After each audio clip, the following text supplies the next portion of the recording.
Hi, my name is Leah Day with the Free Motion Quilting Project, and this is a video sharing a design called Channels and Paths. It's an older design, but I'm taking it and applying these gentle curving art shapes into the hair of Duchess Reigns. And this would be a really good design to play with maybe in the hair of Express Your Love, or in the background sections. It's really a design that can work in a lot of different places. The one thing you want to make sure of, it is kind of an edge-to-edge design, so it's creating long channels, and you're going to need sides to work off of. So it would be a good place to put in a space where you either mark the long wiggly lines that you're filling this design into, or kind of a narrow area so you can really keep it under control. So let's get on the machine and see how this works in free motion. Basically, I've got this space, and these two areas right here are puffy, and so they're a little bit challenging to stitch right against. But basically what I'm going to do, right here, you can see it, I'm going to bounce back and forth, and I'm actually running this direction right here, and then I'll run this direction back. So basically I'm just going to stitch a curving arch shape, nice and gentle. Now I want to keep everything consistent with the scale that I stitched before, so I'm probably going to work my way in here and stitch one more arch right there, just to kind of keep it consistent. Now I can get in here and bounce back and forth with these gentle arch shapes. It's almost a pivot and echo.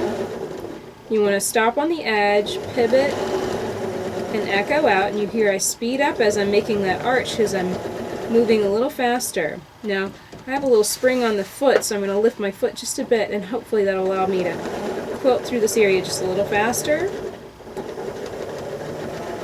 Working against two trapuntoed areas can be a little challenging in the sense that you're running into an area of thicker batting.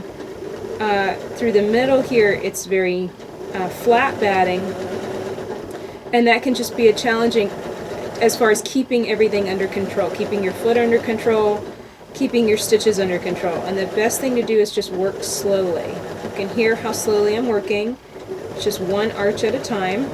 If you stop and take a look at your stitches and you see that any are maybe a little wide apart, just stitch back and quilt right in between, just like that. Lower the foot just a bit. If you ever feel like things are a little out of control, of course lower your foot down. And that pretty much sealed up all those gappy areas.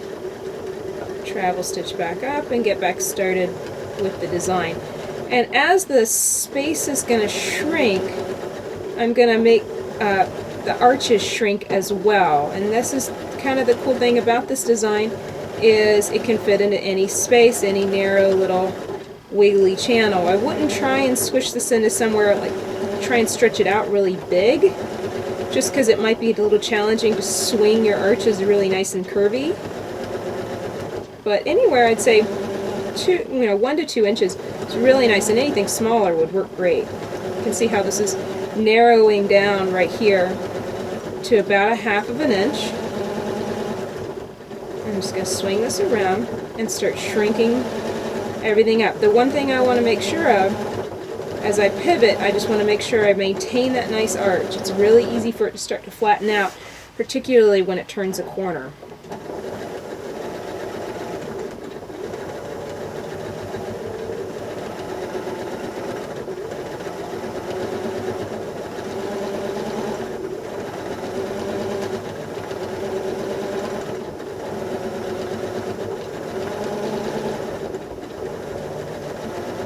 The other challenge with this particular area, and why stitching slowly is really working so well, is because I'm right smack dab in the middle of the quilt, and you can see how much of it is up here on the table in front of me and around.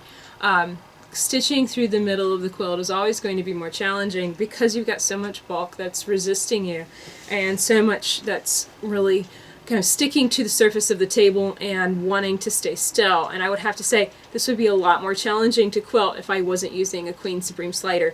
There's a Queen Supreme underneath this quilt, and it's really helping to make the surface slide. Even the little movements that I'm making, it would be a lot more challenging if I did not have that slick surface under the machine, making this quilt a little easier to move.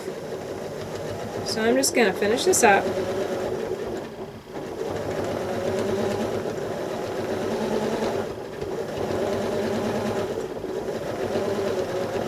You can hear how the machine speeds up, and as I get close to the edges and hit those lines, I immediately slow down or even stop the machine. And this is just foot control. It's just having a lot of control over the foot pedal.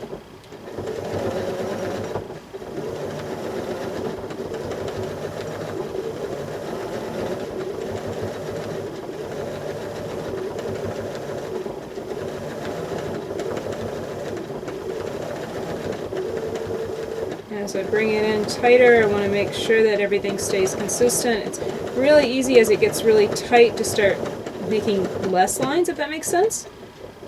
So that looks pretty good, and I might run my line up and just travel stitch this one more time. I'm building up the thread a lot in this quilt, and quite intentionally, simply so it has this nice thread texture throughout. And I really want everything to stand out nicely. You can see the effect that that gives to the quilt. So that's it for this video on channels and paths. Basically, you can mark some channels, mark some spaces within your quilt, and fill with these back and forth arch shapes. I really like to vary the direction that the arches are going. So I have one kind of channel, one pathway being curved moving forward, and the opposite side running the opposite direction. It's really fun to play with and just see the effects that this can give to your quilt. Have all of them move from the same direction. See what that looks like. Play with it. See what you like the best. I experimented quite a bit on this quilt, and I knew what I wanted before I got started stitching. Experimenting on the actual quilt you're working on is not really the best place to experiment, because if you don't like it, you're going to end up having to rip it out. So my best advice would be to make up something small sample of the design, mark a small section of it on maybe a 10 or 12 inch square, and quilt that out and see what the texture looks like. Try one way and try another idea another way. Compare the two, put them up on a wall, step back and look at them, live with them on the wall for a little while, and make sure that's going to give you the effect that you want it to give. With quilting, you really have to start making your own decisions as far as what you like and what you don't like. And there are no rules except for the rules that you apply as far as your taste and your preference. So keep that all in mind. So my name is Leah Day, and this has been a video for the Free Motion Quilting Project. Find hundreds of other videos on free motion quilting, including many stitching through Express Your Love, the guys we're working on in 2013, and Duchess Reigns, what we're working on right this second. Find all of that and more at freemotionproject.com.